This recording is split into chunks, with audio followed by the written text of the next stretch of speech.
यहाँ से हमारा स्टार्ट है। ही उसने देन फिर लेड बिछाई सम कुछ प्लैंक्स तख्ती हैं अक्रॉस इस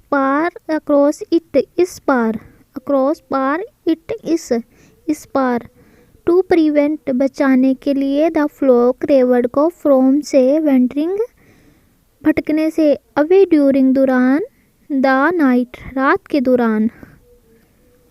और उसने कुछ तख्तियाँ बिछाई रेवड़ को रात के दौरान भटकने से बचाने के लिए। आगे देर वर नो नहीं वॉल्स भेड़िए, वहाँ कोई भेड़िए नहीं थे। इन द रिलीजन इलाके में, यानी उस इलाके में कोई भेड़िए नहीं थे। बट लेकिन